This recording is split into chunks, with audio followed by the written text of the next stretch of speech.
বইছে নদী, নদী।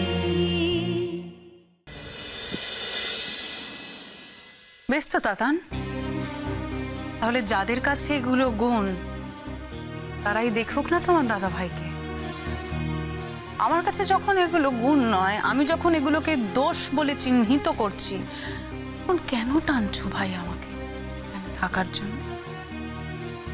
টানছি কারণ দাদা ভাইয়ের জীবনটা এতগুলো বছর ধরে তোমার জীবনের সঙ্গে জড়িয়ে আছে বৌমনি। তুমি ছাড়া দাদা ভাইয়ের জীবনে আর কিছু নেই। দাদা ভাই তোমাকে কতটা ভালোবাসে সেটা তো আমরা সবাই জানি, তুমিও জানো। জানা সত্ত্বেও অস্বীকার করার চেষ্টা করছো।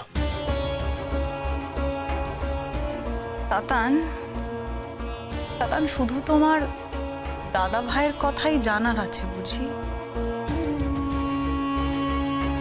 আমার কোনো কথা জানার নেই?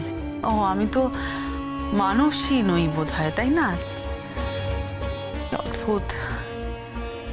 আচ্ছা আচ্ছা তাতান, আমার কোনো চাওয়া পাওয়া থাকতে নেই, আমার কোনো সুবিধে অসুবিধে থাকতে নেই।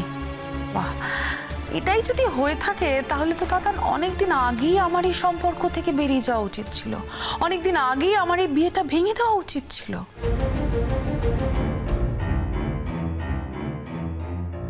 তাহলে এতদিনে তুমি সাকসেসফুল হচ্ছ, তাই তো?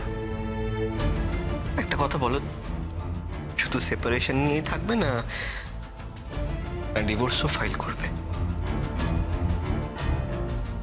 তুই কি আমাকে টিস করছিস পিগলু? না না না, তোমাকে আমি কি করে টিস করবো বলো? তুমি এত বড় সাংবাদিক, তোমাকে টিস করে আমি পার পেয়ে যাবো? এটা হতে পারে না। তাহলে নিজের সীমার ভেতরেই থাকার চেষ্টা কর না পিগলু, সীমাটাকে অতিক্রম করতে যাস না। আমি নিজের সীমার মধ্যেই আছি বউ বলি। পিকলুদা, কি করছো বলো তো?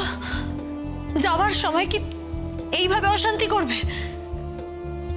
কোথায় তোমরা সবাই মিলে দিদিভাইকে বোঝাবে, কোথায় দিদিভাইকে আটকাবে? তা না, দিদিভাই যাওয়ার সময় এভাবে অশান্তি করছো। না না, এক মিনিট মেঘলা, কি বোঝাবো? তুমি তো বুঝিয়েছিলে, আকুতি করেছিলে বৌমুনির কাছে। থাকছে তোমার বৌমুনি, চলে যাচ্ছে তো তোমার দিদিভাই এখান থেকে, চলে যাচ্ছে না? একবার যখন বৌমুনি ঠিক করে ফেলেছে যে ওই বাড়ি থেকে চলে যাবে, তখনও চলে যাবে। কেউ ওর মত পাল্টাতে পারবে না। যদি ওর থেকে যাওয়ারই হতো তাহলে